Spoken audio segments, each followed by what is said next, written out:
Gents, welcome along to the Business Marketing Mastermind Q&A, as always, here on a Tuesday evening. I nearly said Friday then, because it obviously feels like one in my world, but no, Tuesday evening, as always, 8 p.m. And we're joined tonight by a very, very special guest. Let me stop myself from talking back at myself for a second. Now, we are, because that always happens, Natasha, you'll know this will happen in a second. I've blown who it is already. You'll see that there is, there's a moment at the start of all of our Q&As where I'm rushing desperately to try and make sure that I don't hear my own voice coming back at me through my own microphone, and then there's a whole world of more than one of me, and let's be honest, nobody needs that in their life. So on that basis, we're here with an amazing AdWords expert who, in fact, I gave you a whole kind of bit about last week, where I showed you one of the campaigns that she is running right now online to get people who have visited her site to come back and to go through her sales page and to become clients ultimately. And it's a very clever thing that she's set up. So I'm really delighted to welcome along with Kelly Teasdale, of course, the lovely Natasha Conway. Good evening, Natasha. How are you? Good evening. Hi, everybody. So we're going to be, I'm going to jump on my phone, and we've got loads of questions for you already. I'm going to get on my phone so that I can see what people are asking and interacting with. We've got a really good couple of questions from Emma Hammett already. Emma's doing really well with a lot of the stuff she's doing online, but AdWords is kind of evading her right now. So you've come along just at the nick of time. This is a time when you get to don your superhero cape and help her out. But also we've got loads of other questions as well, all about AdWords. Okay. So yeah, fab. Kel, do you want to jump in with the first few questions? Yeah. And by the way, everyone else who's joining, leave a comment below. Let us know you're here. Yeah, so we've got people piling in already. They're all saying, hi, guys. Hi, Natasha. Hi, all. Roger's watching. Hi, Roger. Liz is watching. Lena's watching. So Taruna's on. So they're slowly joining us. So we're getting there. Awesome. So, so the first question, and I think this is a good opener really, and a good kind of introduction for the guys, is really around like how important pay-per-click is to business growth. So one of the things that we talk about every single week when we come on these lives is, how do you grow your business? Mm-hmm. And, slightly controversially, I have heard people say, obviously, pay-per-click is important, but Google AdWords, like, is it a thing of the past? Does it have a future? So I just kind of wanted to kind of kick off with just your opinion based on your experience of working with businesses, growing businesses, how important, one, is that role of pay-per-click, and then two, specifically, like the role of Google AdWords within that. Okay. So as we all know, consumer behaviour is changing, and the days of kind of high street being the go-to place, I think it's still present, but I think we've got to notice a shift in how consumers behave. Most certainly, from when I do exams every year to be a Google partner. So me as an individual has to go through this process, and each year they update the stats and they start to refresh the data so you can understand consumer behaviour, especially from a PPC perspective, from the last 12 months. And there's definitely been a change in what people do now with their buying process, and definitely with their online behaviour. I would say that PPC isn't for everybody, because there is certain things that you've got to consider when you're starting to look at what channel you want to use. So you've got some businesses who will go with the expectation that they need to be on every kind of PPC channel that exists. So they'll look at Facebook, they'll look at YouTube, they'll look at AdWords, they'll look at LinkedIn. And then there'll be some businesses who have probably got a bit of a more of a back seat on it and will say, well, actually, I don't know what I should be using. Do I even need PPC for my business? So first and foremost, I think you've got to understand whether PPC is a viable channel for your business. And that incorporates understanding, so much about your industry, about online behaviour of your of the demographic that you want to talk to, what channel's right for you. Because AdWords is such of a different nature to what Facebook is, that sometimes you get stuck on sort of what you move forward with. It's only been recently that I had a conversation with a woman who's in a networking group that I'm in, and she's in an industry that's very, very demanding and it's a very, very crowded area within PPC, and we had to have quite a frank conversation and led by me and guided by me, in the sense of it probably wasn't the right way for her to go, because at that moment in time the budget wasn't available for her. What she wanted to offer for around her service and her product, it just it just, for me, wouldn't have been a feasible investment for her. So the question of, is it a viable option for businesses? That's not as straightforward as saying yes or no. A lot of consideration has to come before you make that decision. I think we're changing, like I said, in a digital arena. I think we've definitely got to have a consideration that people are transitioning online. People do look for kind of immediate answers and want that information readily available. So we do have to adapt, and we do have to see if that's the right thing for us to do. But then you've got to consider whether your spend's there, whether it's not just the interaction of online, is your business out in a position, if you were to run a successful campaign, can you accommodate the business that you're driving forward? What's the rest of your process that you've got in place to be able to, sufficiently answer these inquiries, or deal with these sales or these leads? So there's a larger picture to it, I would say, than it just being a case of, yeah, everyone's online, let's do it. I think it's interesting, and I think what's cool about everything that you've just said is it ties into everything that Matt and I talk about, which is, first and foremost, you have to have a marketing strategy, right? Because you can move into channels, but unless you've got a strategic positioning for your business, you can't make these decisions around which channels that you should be on. One. Yeah. Two, like, successful marketing is about differentiation, like getting the cut through in a crowded space. Pay-per-click can definitely help you do that. But then also, to your point, you need to have the budget to spend, one, and two, you need to have the back office process to be able to, facilitate that. So I think that's, as exactly, like, it's great because it's exactly in line with the stuff that we teach. You've made Kelly really happy, basically.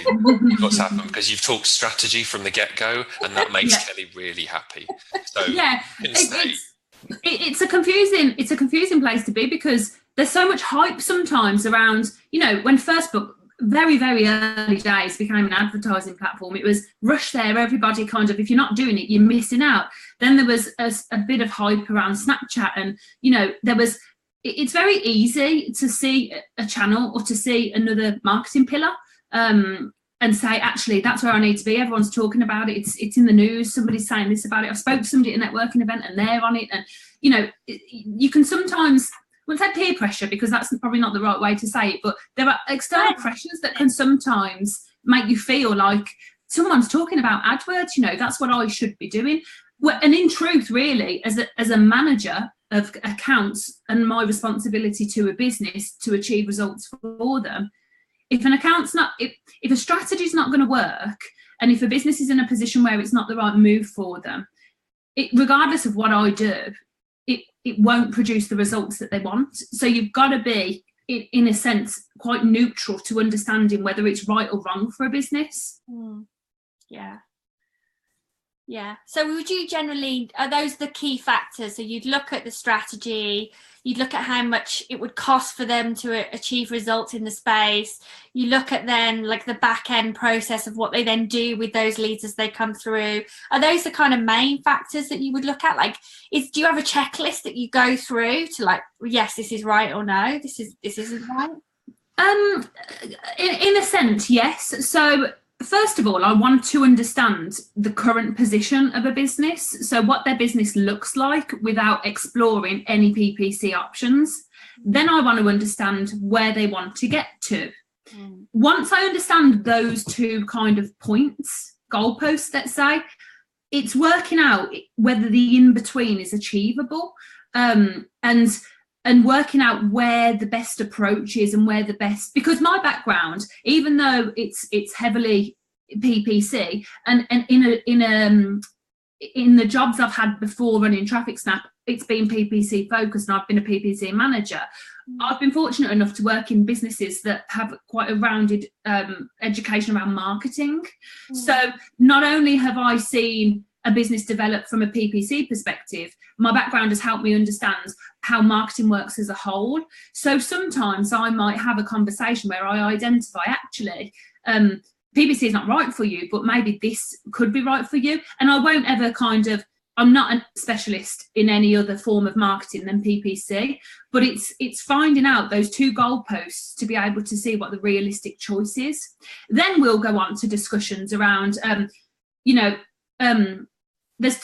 don't know, I'll probably go into this now if you're happy for me to do so, just to kind of cover off the two bits of PPC that are quite key at this stage. Go for it. So when I speak to somebody when we've identified PPC as a viable option for marketing activity, and we believe that our demographic and who we want to talk to is on a particular channel, let's say we identify AdWords, there's almost two things at that stage that I want a business owner and I to both jointly understand between ourselves. So when you're advertising on something like Google, there's two kind of key things that they take into account. Now, these two key things aren't something that you log into an AdWords dashboard and you have a look at by pressing buttons and that kind of thing. This takes a step back into strategic thinking around what you need to achieve. So you mentioned about budget, and is that a topic that we will discuss? And that's almost where I immediately start, because every industry that wants to advertise on AdWords, whether it's a chiropractor, whether it's a dentist, whether it's automotive, whether it's, something, IT support, whatever, every industry will have an expected bid amount that you've got to meet. So when I've been asked the question before in the past, what sort of budget would I need for my PPC campaign? It's never going to be the same for everybody. And what you've got to be able to understand is, if as an advertiser you can't sufficiently fund your accounts, you're going to be on the back foot anyway. And that's not Google trying to say, we want as much money out of you as we can. That's Google saying that for a sustainable campaign within this industry, with what you want to achieve from it, you've got to we expect you to be able to have a budget of X amount. So even though, as I've explained further, you'll see that budget plays a key part, it's not the be all and end all, but it is a very clear thing that you've got to understand. So let's say we're talking about the automotive industry, and I know from experience that cost per click ranges from around £10 up to about £25-30. It's varied dependent on the keywords you use, dependent on what you're offering, service, MOT, car sales, whichever. So if I had a business owner who came to me and said, "Oh, Tash, I've got £200, I want to put it, in the automotive industry, and I want to put that to AdWords, what can I do?" My first conversation with them would be, well, actually, we need to reassess your budget and have a look at what we can allocate to your campaign. Because when Google want to serve an advertiser and make sure that they can, provide an advert to the person who's got this very specific search, the first thing they will look at within an account is whether somebody can afford a click.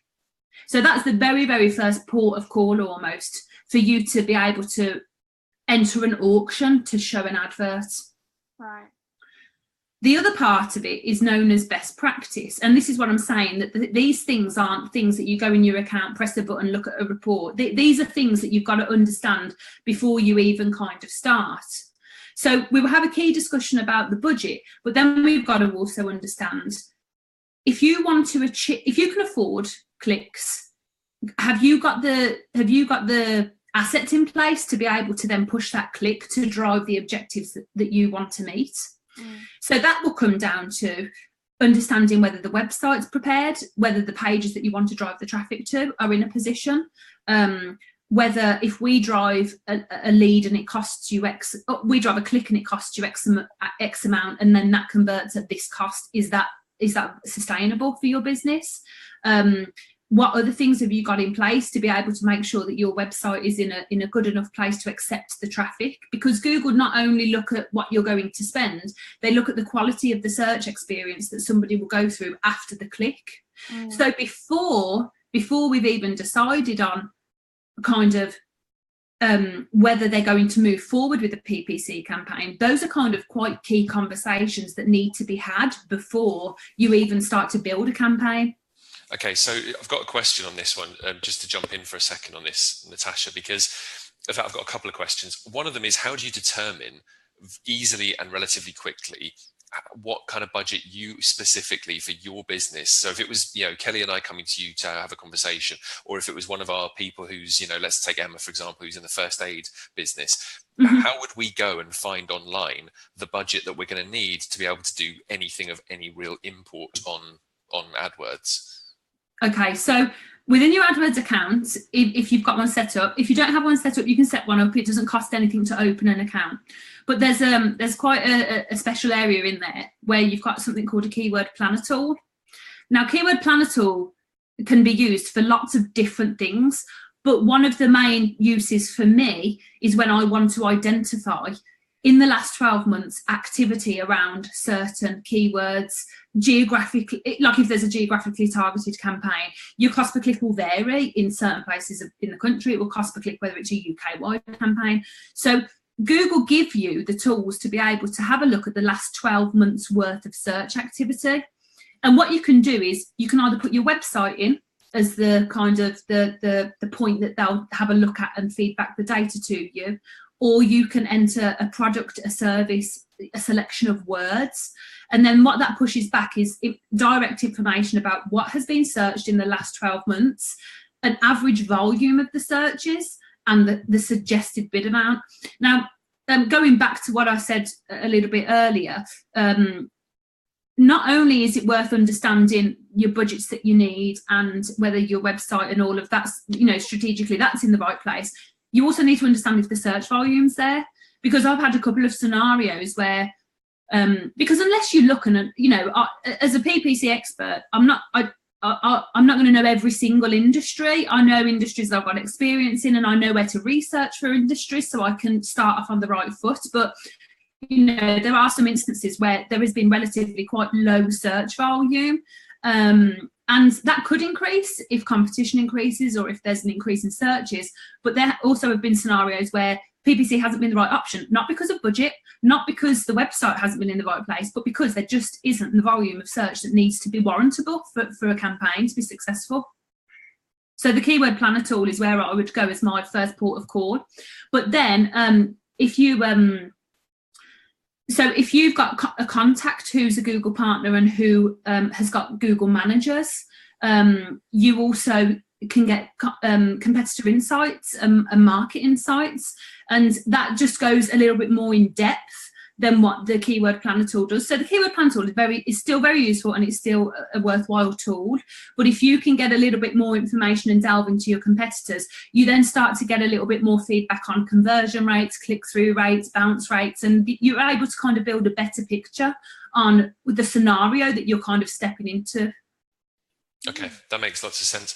And just a quick thing, it's kind of almost a step back in a part of the journey. So they've heard a lot about Facebook ads in this group in particular from me, because that's been my bread and butter for a long time, and I now run an agency, and that's one of the things we do. But it's a very different conversation that you're having, even from the very beginning of this process. So one thing that you talked about earlier on is in certain industries, you've got a cost per click of like a tenner or more just to get a click in that industry. Yeah.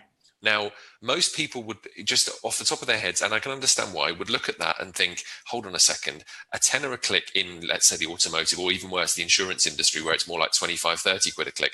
Like, if you think about those sorts of things, you immediately think, well, hang on a second, AdWords is way too expensive for me to go for. I'll just keep going with what I'm doing with Facebook ads. Now, there's a difference in terms of those two things, and they're completely different ways of marketing. So can you talk a little bit, just about, very briefly, just a bit about, first of all, in terms of the costing and why actually you should be paying more for clicks from somewhere like AdWords than you would from somewhere like Facebook, for example, but also when it comes to the types of advertising, the kind of difference between what I would call interruption marketing, which is happening on Facebook, versus search marketing, which is what you specialize in. Okay, so this is how I kind of explain at a quite high level the differences between Facebook and AdWords, and I think it's good to outline this now. So people on Facebook, you've almost got to go through, it depending on industry, and I'll give an example after as to why I say that, but people on Facebook, you've almost got to get them to find that they've got a problem. You're trying to help them identify and try and helping them, think about, do I have this problem? So that's a much further way back to what you can attract with AdWords. So AdWords people are putting their hand up and saying, I've got this problem. I need to find the right person for the answer to the problem. And on Facebook, you're getting people to go, do I have that problem? Like, I don't know.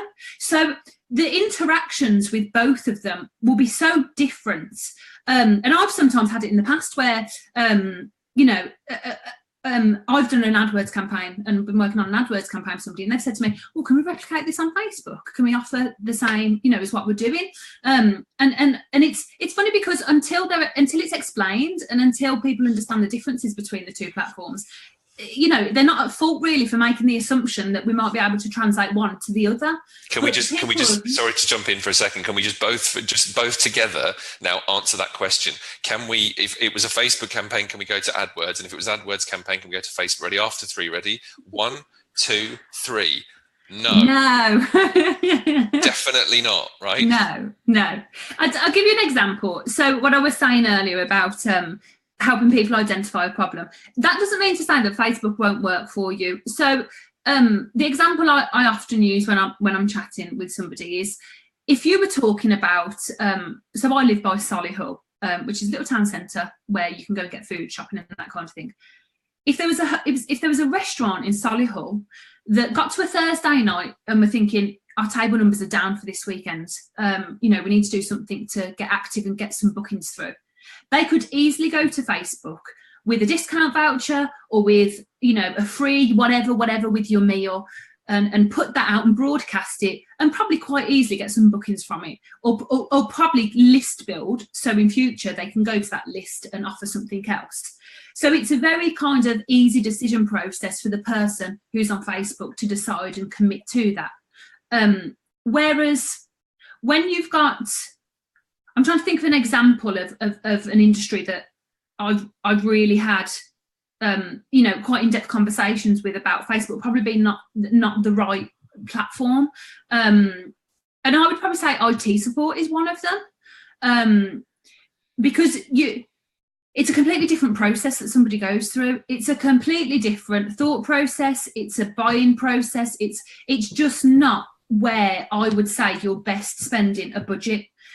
If you're talking about remarketing, Facebook is a very different platform when you want to use it for a remarketing purpose, because you're not going out to a cold audience, 7:00 on a Sunday evening when they're trying to chill out and not think about work, and putting an IT support banner in front of them, so they're just very different nature of systems.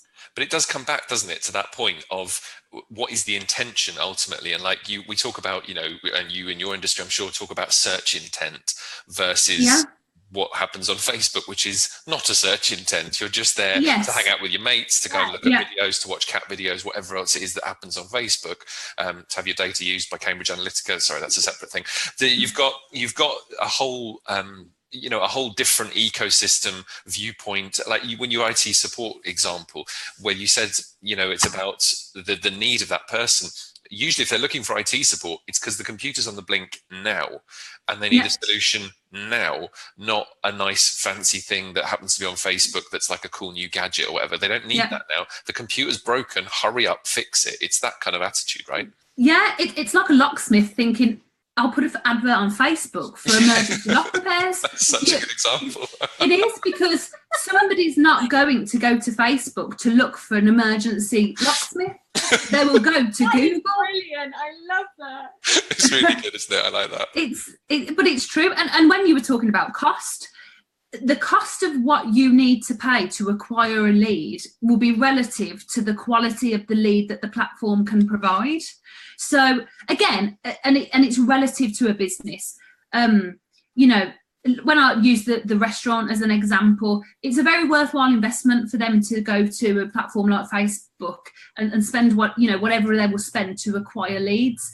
Whereas when something's more of a considered purchase, there will always be that it's of a higher value, and I think we also kind of sometimes forget the experience that Google have got and the years worth of 18, 19 years now that Google's been kind of going as a search network, probably 20. That sort of Google was made as a search network. It was made to give people answers to what they wanted. Yeah, 100%. I think Facebook has, rightfully so, I think they tried to provide something that was useful when they first identified that they could possibly get information in front of the right people.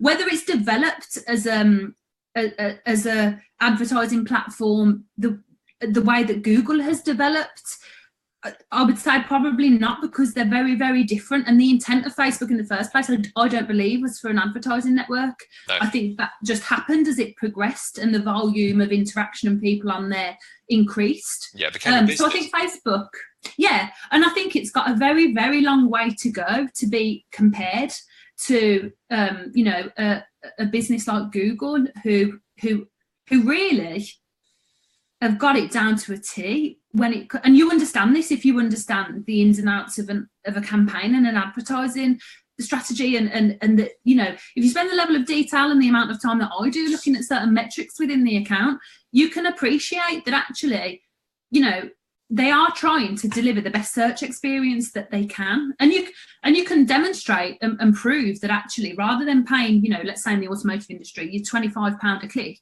which is really to rank number one, what you should be paying based on your keyword research, based on looking in your account and looking at your metrics. You can get that traffic at a lower cost. You've just got to be smart enough to understand the platform and to work with the platform to achieve the quality of traffic.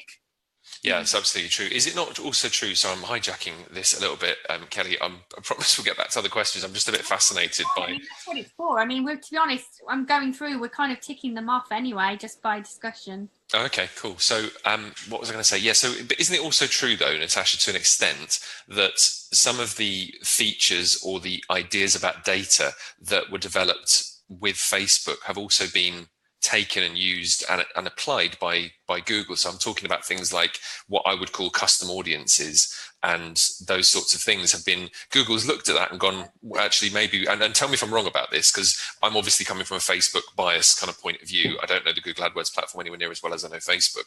So but from what I can see, it looks like Google is still paying attention to what's going on in other places and learning from other platforms, like with the custom audience thing, being able to upload a list of buyers and even a list of lifetime value buyers and seeing how much they've spent, and then putting that into Google and thinking actually that should be a thing we're doing as well, and we're not. And Facebook is sort of outstripping us with that.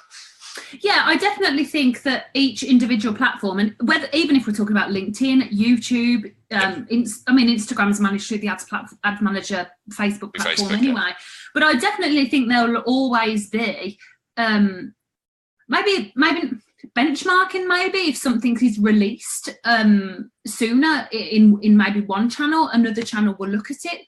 But I don't know in terms of who came first with custom audiences, but I do know that very early on, and I don't know how many people, PPC AdWords wise, are aware of this and actually use it, but there's something called Gmail sponsored promotions, and that's where you will place information inside of somebody's Gmail account.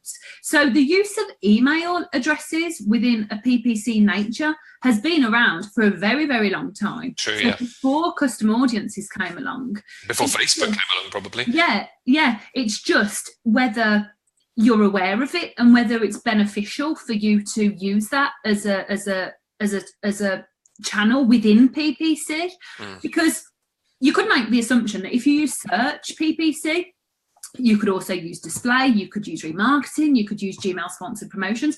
But again, it comes back to taking that step back to the very, very start point and saying, what area will allow me to get the best results? Because we're talking about Facebook here and we're talking about interruption marketing, but the display network on Google is a form of that itself. Absolutely, yeah. Because when you're talking about using the display network, you're going back to what you do with Facebook, really. You're using demographics and interests and behaviours and online behaviour and purchase intent to make a decision on whether you put a message in front of somebody. Yeah.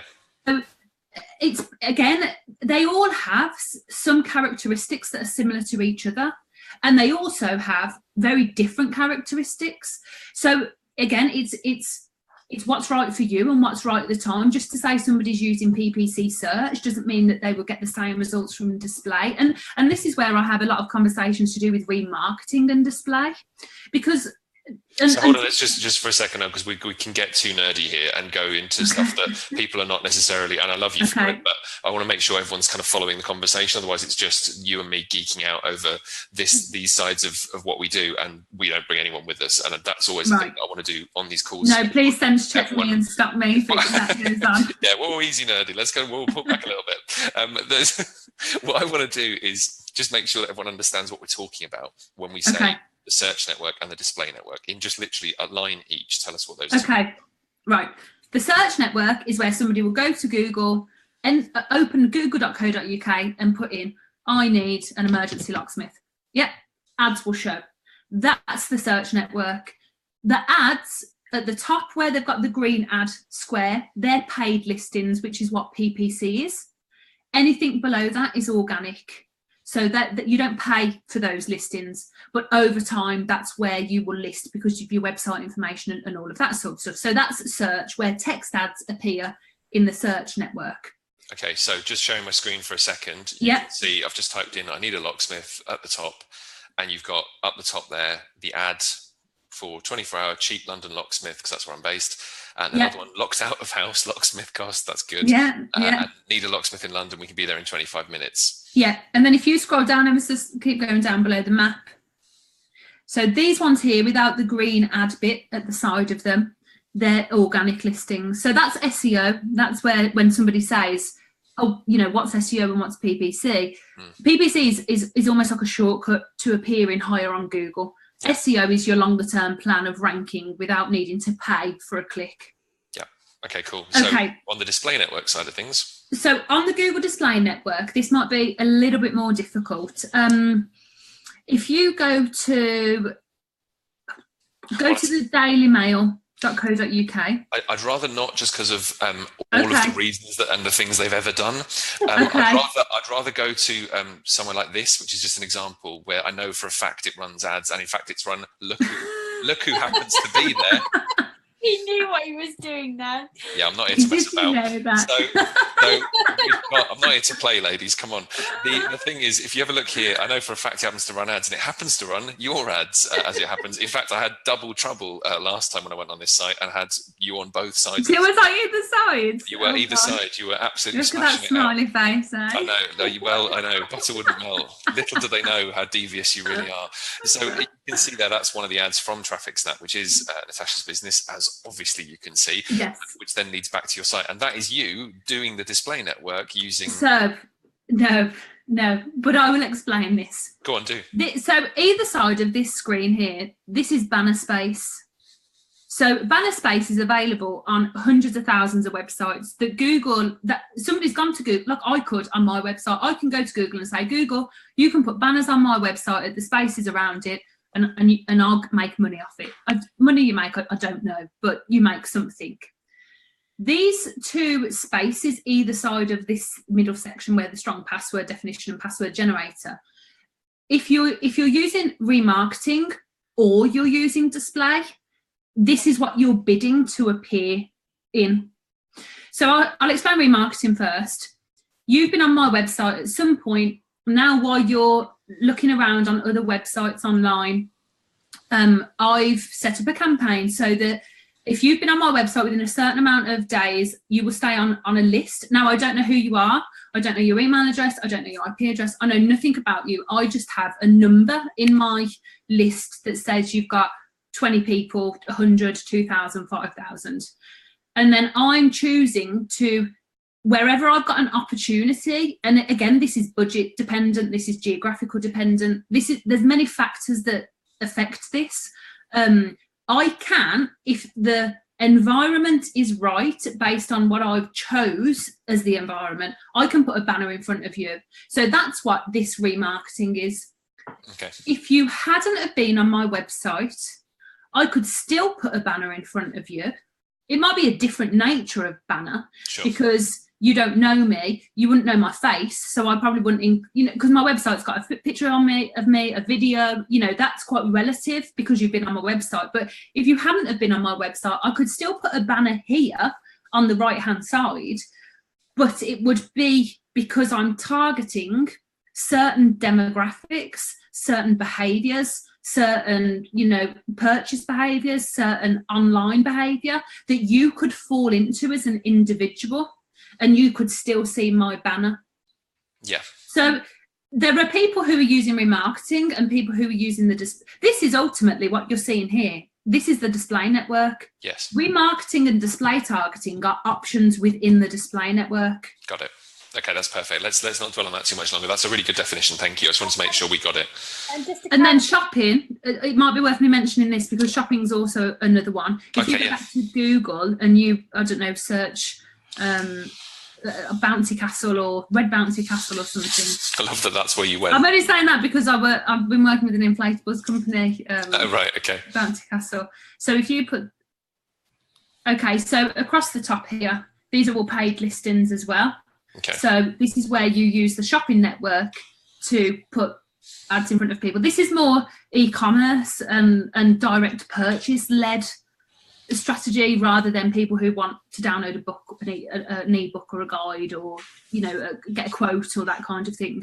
Yeah, exactly. So I've just highlighted it there so you guys can see that hopefully on the screen. We've got comments and questions coming through as well, by the way. People are really enjoying this, but they're asking some quite big questions. So I wonder if now might be a time to kind of get you to dive into some of those things as well. I can see Kelly nodding as well, which is always a good sign. So first of all, Taruna has said, so people find me on Google. So Taruna, remind me what CQC stands for. You just said that in your thing. So she said, people find me on Google for my CQC application service. Would you use Google AdWords for that to get more leads? So Taruna, I need to just clarify what that is because I can't remember and I'm not sure Natasha knows what that is. But if you could let us know in the comments, that would be great. So Roger's question, what tools over and above Google AdWords or the Google Keyword Planner do you use? Looking at the range of bid prices in AdWords, how do you work out the maximum a click might cost you? Do you work on the upper price, or could you be charged even more? So the upper price plus 10% or whatever, as an example, or do you just average them out? So this is kind of a few questions. Obviously, he says we cannot take the time to be AdWords experts, all of us. So without qualifying in the way that you have, Natasha, do you have some fundamental do's and don'ts that you can reveal regarding, I think, specifically around bid pricing and that sort of thing?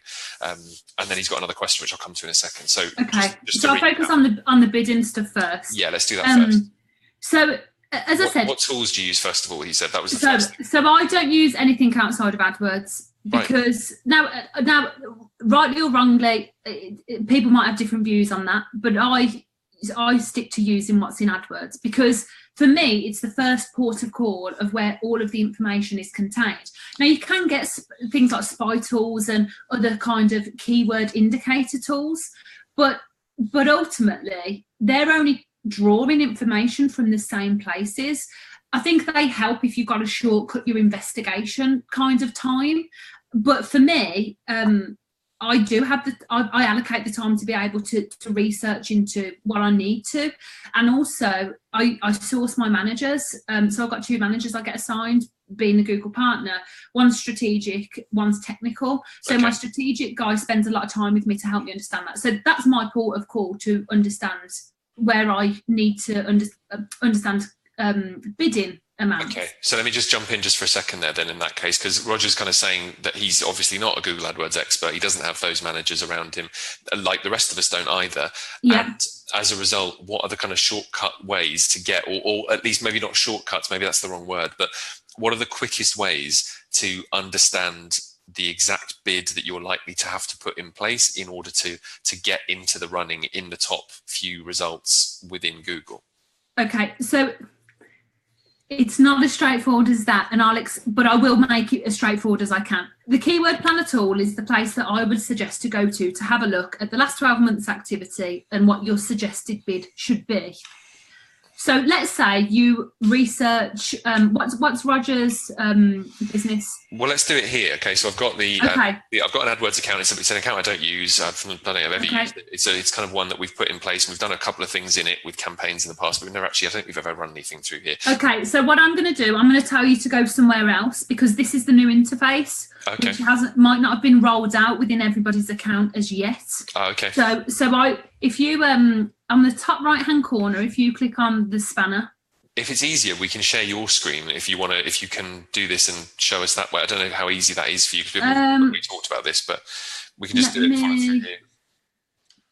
Let me just reduce this. And keep, while Natasha's doing that, just keep you can just hit the escape button, Natasha, and it'll there we go. Take it down. So for those of you who are watching right now, if you've got questions, now is the time. You've got about 15 minutes on this call to get all of your AdWords questions answered. And we do have one that we have to remember to do from Emma Hammett as well, Kelly. In fact, there's a couple from Emma. We'll try and get at least one of them done because there is one that I think would be really beneficial to everyone to hear.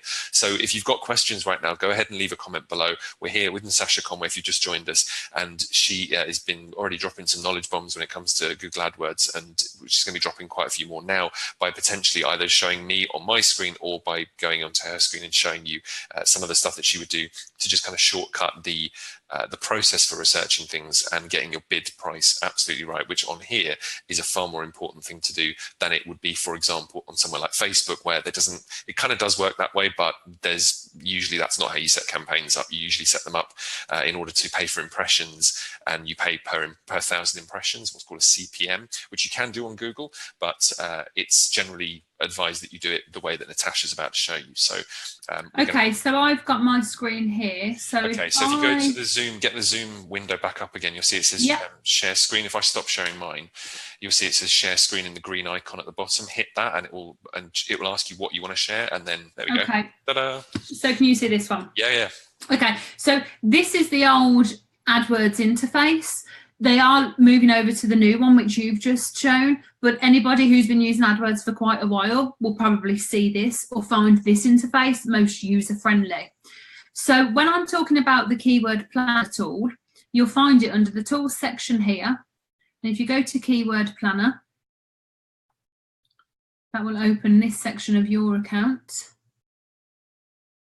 And it gives you various options here. So you can use it, you can search using keywords, phrase, website category, and you can get other information. This is the one that I tend to go to as my first port of call. Now, what was Roger's industry? What was his business? They're financial services, broadly speaking. Roger specifically works in like writing wills and like life plans, but they run him and his wife run a financial services company. Okay, well, I'll focus around will writing. That might be quite broad, but this is just for the purpose of showing you what the Keyword Planner feeds back. So here you would put in what you want in terms of your product service. Then you put other stipulations in place, like your targeting. So you might have a geographical targeted location, but we'll go with UK wide for now, just so I can show you the kind of volume of information it feeds back to you. This can be a bit temperamental sometimes. It sometimes says it doesn't show stuff, but it has, so that's fine. So when you've put your keywords in, or your product or your service, you will start to, here will be the closest matched keyword or search term that it can identify to what you entered. And it will give you your average monthly searches, and this is over the last 12 months on average, how many monthly searches have been carried out. It tells you an indicator of your competition, and it says a suggested bid. So I'll explain about this first. I'm going to focus on this one keyword because it'll be easier for me to use it as a reference when talking about how you then decide on a bidding strategy going forward. So you've researched here, you know that you want to be paying on average around £5.84. When you build your campaign, you then, as an advertiser, will start to get audits on your account, and over time, now account audits don't always happen at the same time for everybody. It depends on the volume of traffic. Some accounts are audited every 3 months, some every 6, some every month, some every 2 weeks. It's just relative to what you've got traffic wise coming through your account. So this is quite a high traffic keyword. So let's say that keyword's selected, that bid amount is applied, and the campaign's left running for a couple of weeks. Google will then allocate an actual estimated first, let's say you want to rank on number one.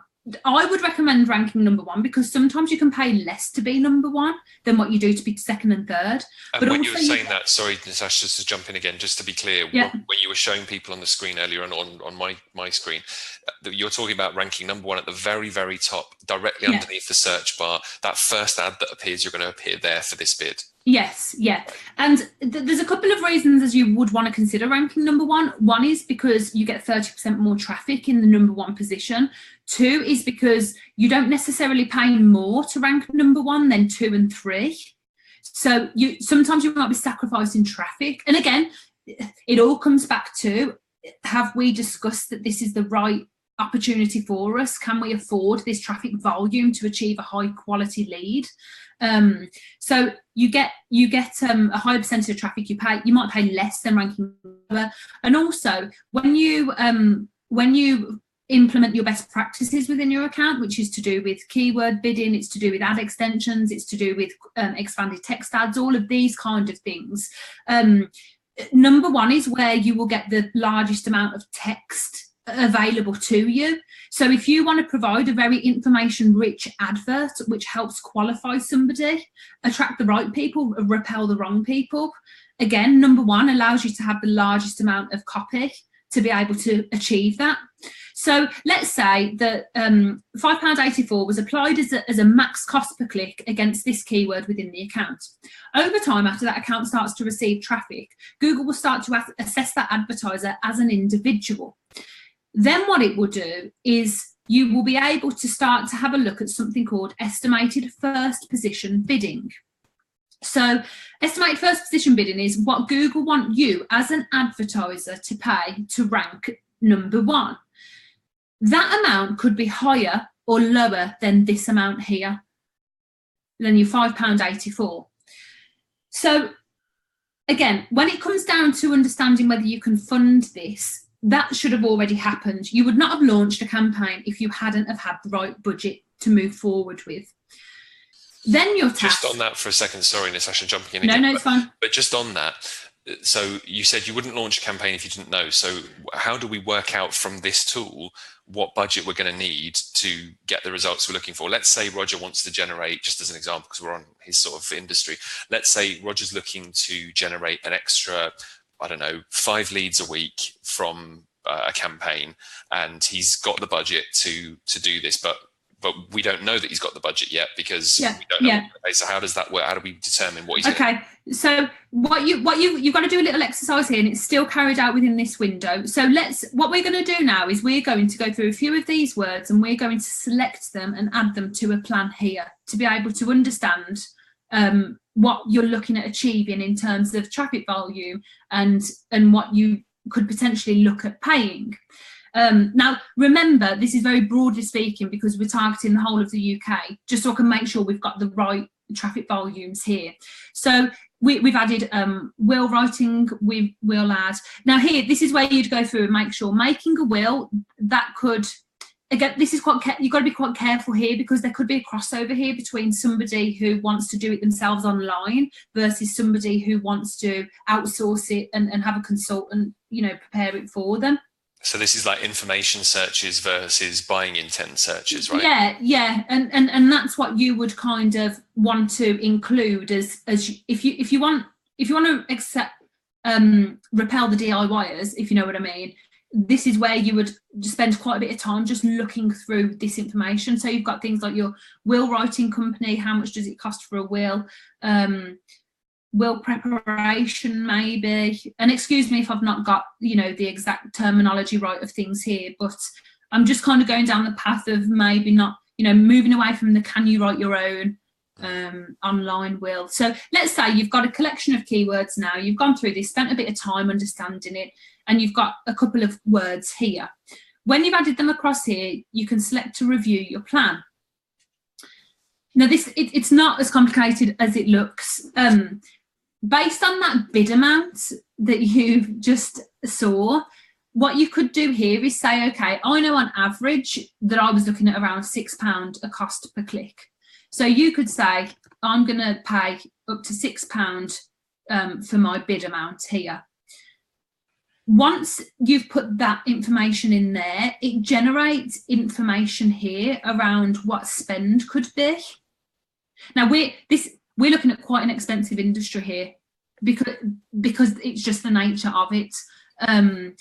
So whether this is a good tool, a good one to look at for this tool, it could seem like the costs are quite high. What you don't have to do is bid on every single keyword that is presented within the keyword planner that you've put across as a plan. Mm-hmm. This is just to kind of get an idea as to what you could use as a realistic budget, because until you've got your campaign live and until you've got your keywords triggering ads and until you've been assessed as an advertiser, rather than paying £6 a click, you might only pay £3. Sure. Because it comes down to best practice after budget.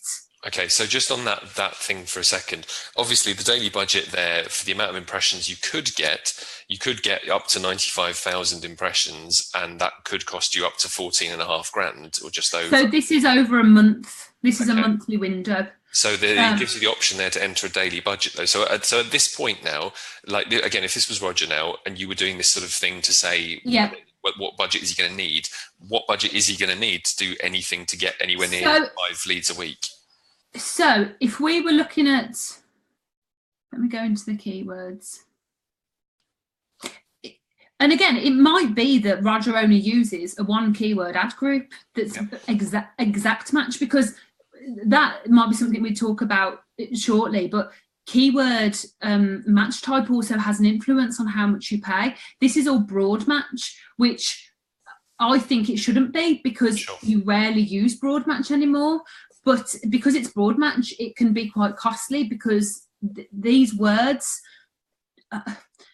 how they're set to broad match, not all of them have to be contained in a search to trigger an ad. It could just be one word or the other, if you know what I mean. So for example, I could type in, let's say, cost of making, and that would appear, the ad that we're running would appear for that if it was a broad match. Could appear, even though I'm looking at the cost of making a jacket, not the cost of making a will. Yeah. It could appear. But again, that's all relative to budget, to time of day, to negative keywords, to other things. Sure. So in terms of like do's and don'ts, so let's just finish this in terms of what budget would realistically Roger need if he was bidding on one of these keywords. If he was bidding on one of these keywords, then over a 30-day window, I think there'd have to be a bit more time looked into around the keywords that he'd want to select, or the keyword that we believe would be the best returning keyword. You wouldn't go for 3,000 or 8,000 a month unless you thought it was really worthwhile, that was a return for you. So maybe between 700 and 1,000 a month. Okay. Because if you're only looking at one keyword, you're ranging between 700. I mean, that one's the 200 there, but it's a hard question to answer without having the ins and outs of this is very high level. This is almost 10 steps after the conversations that I would have had before, if you understand me. I totally get it. And the thing is, I know I'm putting you on the spot a little bit here, and I know that that's not very easy for you to do. And I also know that there's lots of other things. So I was also thinking, well, hang on a second. It depends on how well the website converts as to how much traffic you're going to have to send there. Even if it's super qualified traffic, if your site's shit, then it doesn't matter because it's not going to convert.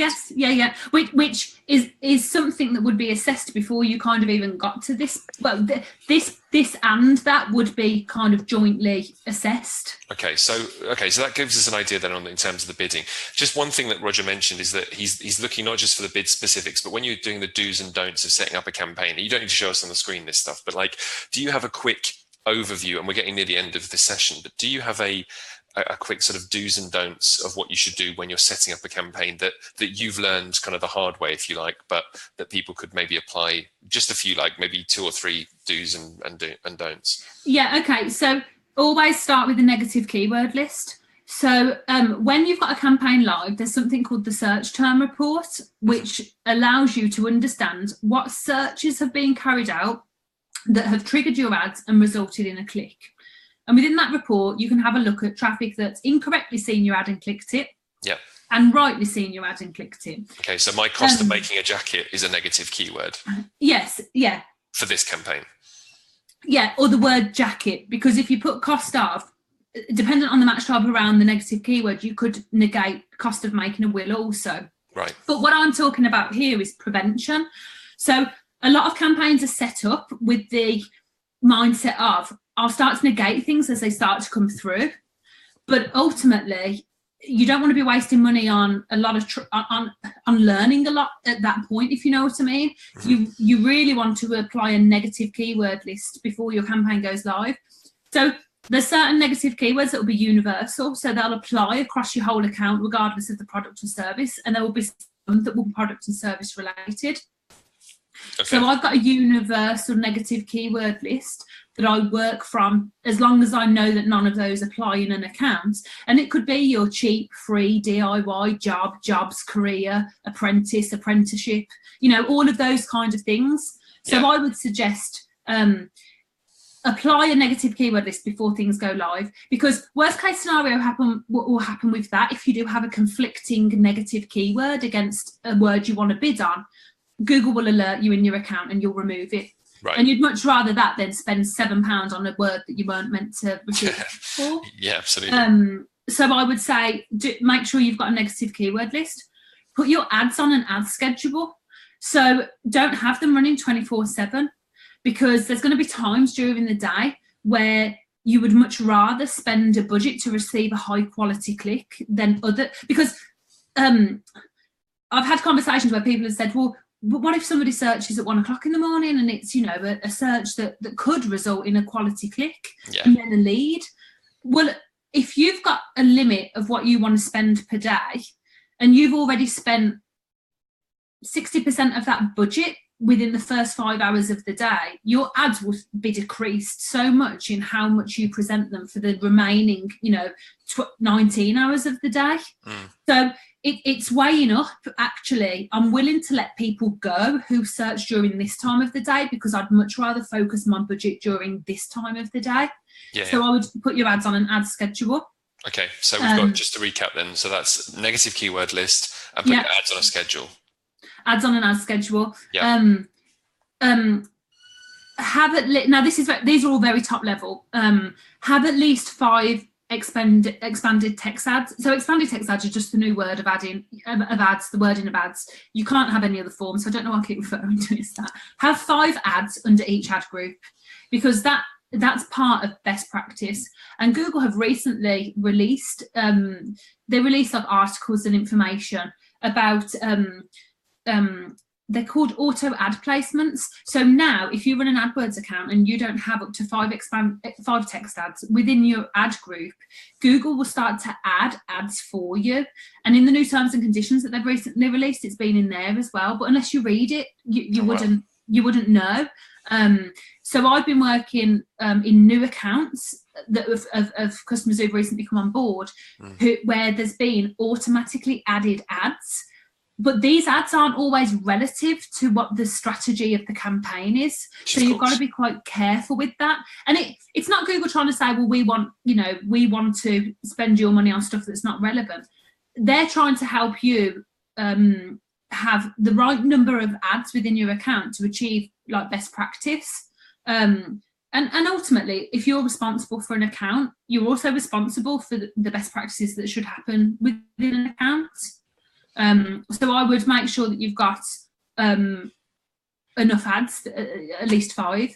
And then another thing, I would say that the if we had to touch on the points that were quite key, use ad extensions, because again, the job that you need to do on Google is present an information-rich ad in front of somebody so that they can make a decision on whether they're happy to move forward and understand more about you as a supplier of something before the click happens. And again, that's where it comes down to Google understanding whether you understand the search experience and the quality of the search experience, and is it what it needs to be? Okay. If you can implement ad extensions, you will be able to present more information within the body of your ad in front of somebody to help qualify them a lot better. So as an example then, for ad extensions, we're talking about things like being able to add reviews into your ads or adding locations into your ads so that people can see more clearly what it is that you offer and that you're good. Yeah, so reviews aren't, they had third-party reviews that you used to be able to put as ad extensions. They're removing that option now. Oh, right. If you've got, if you use a third-party review site though, Google have got a certain list of suppliers who they will like integrate with. You don't have to go through a process of connecting it together. So if you collect a lot of reviews on a Google business page and you've got like over over a certain number of 5-star reviews, Google Business is connected to Google AdWords just because if you use the same login email, they're all Google products. Mm-hmm. So if Google can see you collect reviews, they will automatically, if you're using PPC, start to place reviews next to your ads. Got it. Like the star ratings, but that's only if you hit a certain number of reviews over a certain number of stars. Okay. What I'm talking about is more of site link extensions, call out extensions, phone extensions, structured snippet extensions, and these are all additional bits of copy where you can put more information in. I mean, it might be that the main body of your ad focuses around if somebody's looking for again, I'll use emergency locksmith as an example. The headline, the 2 headlines in the description line, I would say would be focused around what somebody's searching for specifically. And that would be identified by the keywords that you choose. But then your other ad extensions, one might be the location, so you can identify your proximity to where the person is carrying out the search. Mm-hmm. The other might be a call extension, so that if it's during the right time of the day, the person might choose to call instead of go through your website and go through a form. They might want to pick up the phone because that's the sort of service that, would drive phone calls. Sure. You might include price extensions, which will help set that attraction and repel of people. Whether we like it or not, there's people inside and outside of our price point, and that is the nature of it sometimes. So somebody might have a figure in their mind about what they're willing to pay. Yeah. If they're not willing to pay your prices, help them outline that so you don't pay for a click anyway. That makes sense, yeah. Because there's going to be plenty of people out there who will pay your prices. Yeah. Then you might want to use things like call out extension, and those are like little bullet points under the ad. So they might focus on, a 30-minute response time or like other key benefits that might not be relative directly to the emergency side of it, but relative to like a 10-year guarantee on all locks or, a free service every year on it, or, if those things existed. Okay, so just so that I'm clear then, and make sure it's still clear for everyone as well, because there's an awful lot in that last bit of stuff that we could potentially do, and there's a lot of things, the stuff that I've not heard of, let alone someone who's not a marketer for a job. Not that I'm an AdWords expert, obviously, but like there's lots of things there that I've not heard of, and I don't quite know what you mean by like structured snippets, for example. I've heard. So they're just names of it. They're just names of additional information. Sure, I get it. I'm sorry. I'm just trying to move as quickly as we can through this bit because we've already run over. I don't want to take too much of your time tonight. I just want to make sure that people understand that you can use all of these extensions are available to them, and that's what you're recommending that they. Yeah. Right. Yes, if you've got the information there, use ad extensions because you want to be building information-rich ads that help repel the right people, attract the right people, repel the wrong, and give the right information. Because all of that can be done before it becomes a cost to you. Right. It only becomes a cost when they click the ads, and you should be utilising every available opportunity to give somebody as much information as they can before the click. Okay, perfect. All right, that's really useful. I think that last one in particular is a really good tip. I think the fact that you can sort of top load the ad with all of that info before anyone goes anywhere and before they click on it, and therefore cost you money by clicking on it. So that's really useful. So just to kind of, are you okay? We've run over now. We're like 7 minutes past. Are you okay to go to? Yes, yeah, fine, yeah. Okay, so I just want to do that and cover a couple of things. Kelly, Kelly's going to say something. Kelly, you need to unmute yourself, darling. Your mic's muted. Can you hear me now? Yeah. Shall we just talk about, like, Roger and Emma both posted questions ahead of tonight, but they're kind of linked because they're both about AdWords Express. Yes. Okay. We cover that first and then just go back and finish the questions in the group. Yeah, for sure. Okay, so do you want to stop sharing your screen with us, Natasha, and we will go back Lena's got a question, which is, Matt Kelly, can we adopt Tash? Well, I was messaging Charlotte whilst she was talking, going, "Oh my God, I love her." You're getting a lot of love in the room tonight, Natasha. Yeah. Okay, so Roger said, so his question, and this kind of sets up Emma's sort of, and his question was, does it make sense to start with AdWords Express if your site is listed in Google My Business? So basically, is it worth them starting there? And will it bring in some good leads or not? So I'll put the question on the screen as well, so you can see. So this is inside the group. Natasha, you can see that's Roger's question right there. So if you need to refer back to it, it's there. Okay, so AdWords Express it's a lighter version of AdWords. So it's not that it's a different interface. It's just it's a very lighter version. So if you're on your Google Business page, there will probably be a link there somewhere or something that says, do you want to start an AdWords campaign or something like that? That will take you through to AdWords Express. I would say don't use AdWords Express. Go straight to using Google AdWords, because Google AdWords offer you more in terms of the abilities you have with like AdWords Express won't allow you to set up ad extensions, but ad extensions are a fundamental part of best practice. It's also very limited on things like geographical targeting, negative keywords, and even though they're both AdWords platforms, they're not like AdWords. Do you remember the very early days of Facebook where there was Ads Manager and Power Editor? Yeah. Ads Manager was a very, very low level management platform for Facebook. Power Editor was where you had all of the options available to you. Yeah. So if you wanted to get the most out of Facebook, you'd use Power Editor. They've now combined the two, so there is no more Power Editor. It's all within AdWords Editor, Ads Manager. Yeah. Express and AdWords are the same. If you start off with AdWords Express, you've only at some point got to transfer all of that into AdWords, Google AdWords. Yeah. So even though there is more to learn in Google AdWords, your spend's at less risk in Google AdWords because you've got the ability to use a lot of preventions, whereas AdWords Express is just a very kind of quick start function to get an ad live. To me, it's kind of a bit like the difference between boosting a post and running a proper campaign in Facebook. Yes. It's kind of that is AdWords Express. Like you hit the button because it's easy, but and it gives you options, but like nowhere near. They're very basic though. It's just a case of this amount of spend, whatever. And it is the same with AdWords Express. So I would say if you want long-term benefits and again, more protection around your actual spend, I would use Google AdWords and stay away from Express. Fine. I think in a couple of years, Express won't exist. Controversial. Okay, so that's a good setup for Emma's then, because what Emma was saying is, could we have a look at her, or could you have a look at her Google AdWords Express results below and let her know whether she's doing the right thing? She wanted to switch off the AdWords Express, but it seems to be performing better than the main one. So she's left it.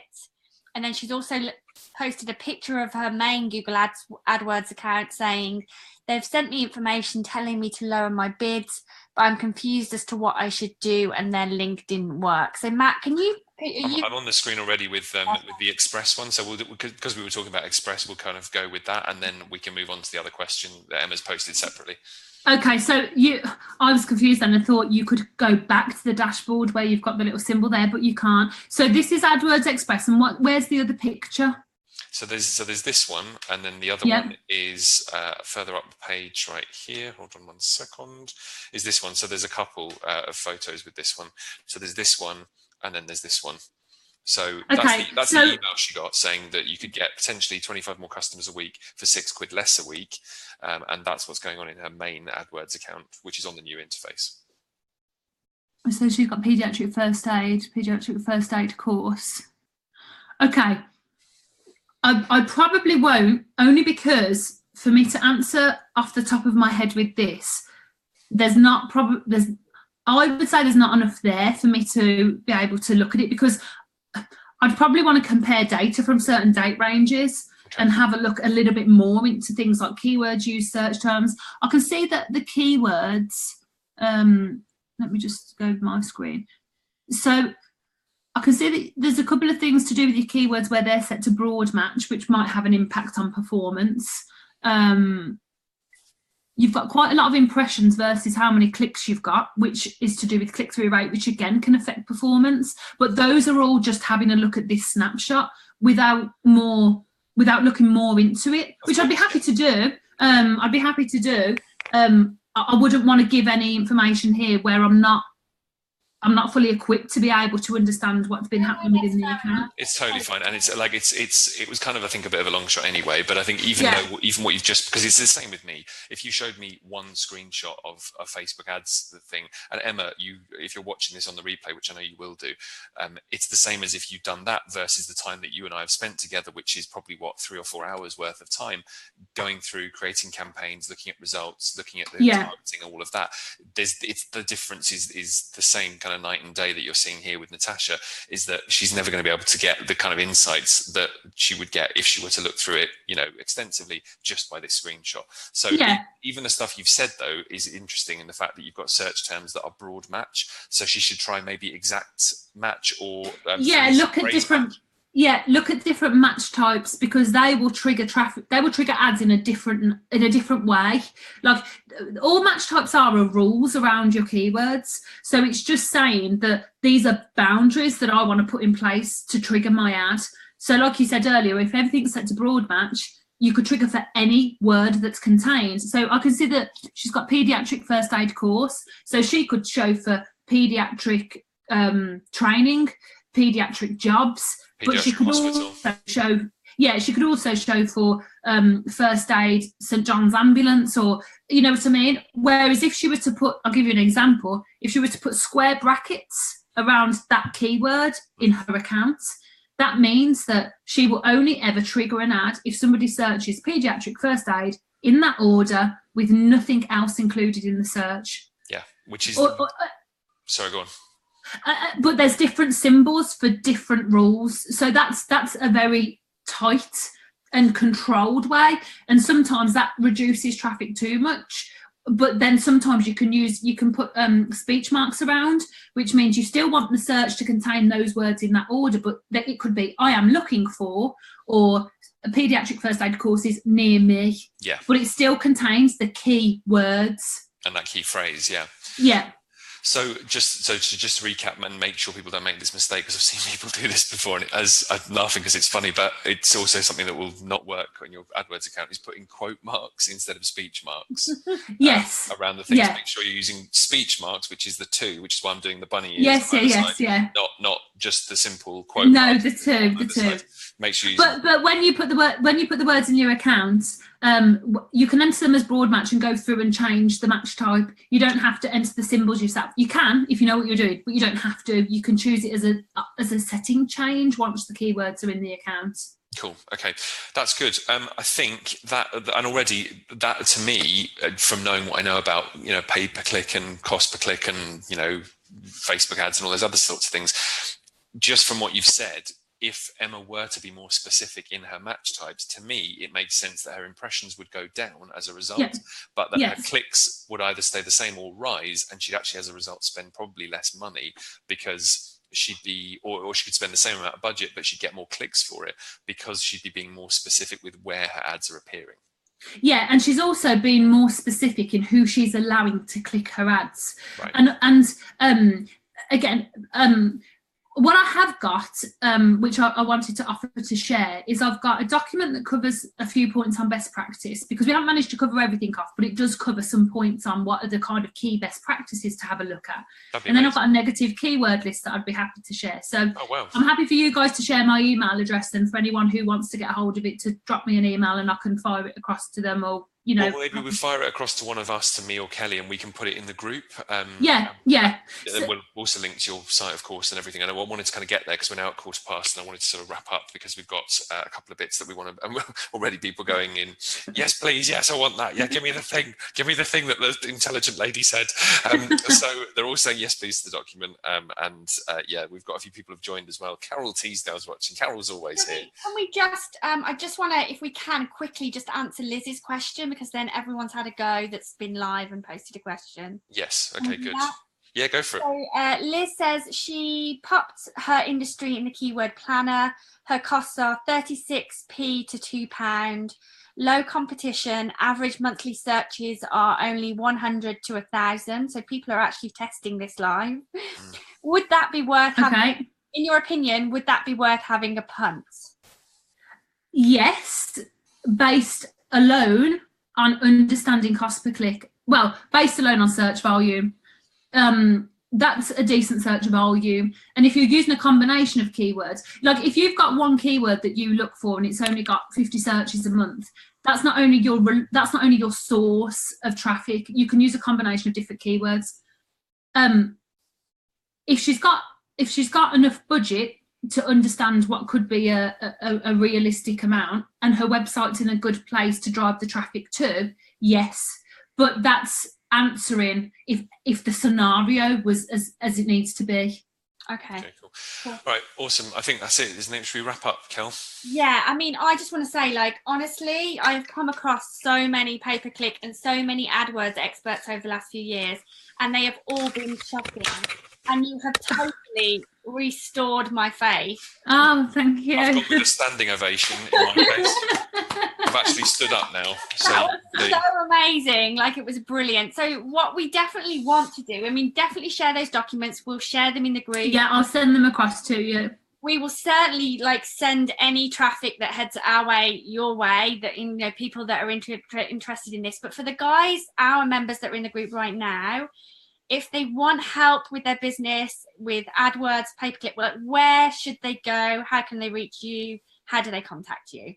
Okay, so if they want to look a little bit more about Traffic Snap and just my website, and there's some testimonials on there and just some information, a little video and that kind of thing, it's www.trafficsnap.co.uk. And there is the option on there to book a 20-minute PPC chat if they wanted to go ahead and book that. It's got time slots in there, so it's easy for somebody to have a look and see when's suitable for them. But also, if they want to drop me an email, natasha@trafficsnap.co.uk, and just arrange a call that way, because that's the best start point, really, to get on the phone, have a chat with each other. Understand, just have an honest conversation about things, because as I say, it's no benefit to anybody if a situation or a strategy won't be the right thing to do. And sometimes it helps somebody identify, to actually draw a line under something and say, let's look at something else.